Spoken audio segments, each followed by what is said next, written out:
Now we'll go to Haiti, where gangs continue to wreak havoc in the streets.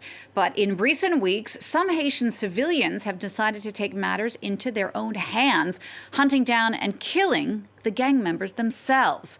They're calling the movement Bwa Kale. And to tell us a bit more about this is Chloé Lauvergnier, a journalist with the France 24 Observers.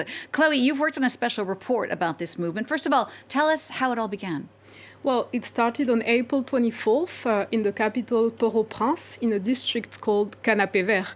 We're going to listen to Port-au-Prince residents to understand what happened on that day. Moi, j'habite à 300 à 400 mètres de Canapé Vert. Et le lundi 24 avril, j'ai entendu beaucoup de détonations, des tirs nourris toute la matinée.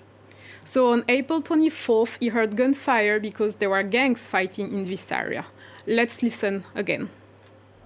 Après, une amie à Canapé Vert m'a raconté que la police et la population ont intercepté un minibus avec 14 jeunes garçons qui étaient armés et avec des munitions, etc. La population a ensuite envahi les lieux pour les exécuter, les brûler. So basically, these people were killed because they had weapons and ammunition. So the people thought they were going to support the gang that was fighting in this area. So this was the spark for the Bwa Kale movement, which is ordinary people going out into the streets to hunt down suspected gang members to kill them. So the Bwa Kale movement then spread to other neighborhoods of Port-au-Prince, then across the country. Dozens of people were killed. How do you explain this outbreak of violence? Well, first, the people are tired of the gang violence. There have been massacres, armed attacks, kidnappings, and more. In addition to that, the gangs operate with near impunity. So the people feel that the authorities don't do their job to prevent the violence, to hold the gang members responsible for the violence. So that's why people are taking justice into their own hands. But of course, what's incredible in all of this is vigilante justice like this is incredibly dangerous.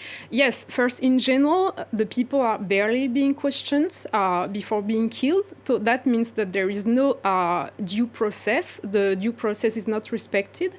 And the second thing is that there is a huge risk of mistake, that innocent people who have no connections with the gangs will be killed. And that might be what happened on April 29th outside of a police station with two men. We're going to listen to one of their fathers. On baleine, on briquet dans valise là. Yo pas joindre des armes, yo pas joindre peu, pas joindre. Pour policiers yo quitter, deux messieurs simplement entrer chaque soit on même monsieur yo mettez au dehors et puis c'est même monsieur ça yo, trois monsieur ça yo, dès que t'entres on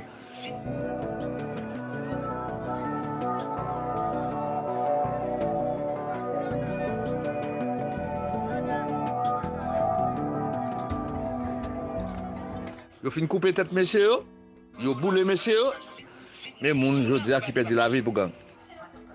So this is an interesting example because the son of this man didn't live in this town. So the residents didn't know him, so he was killed because he was suspicious. So that's just one example of how anyone can be caught up in the hunt for gang members. Thank you, Chloé, so much, Chloé Lauvergnier. And you can find the special episode on the Observers online. That website, of course, observers.france24.com.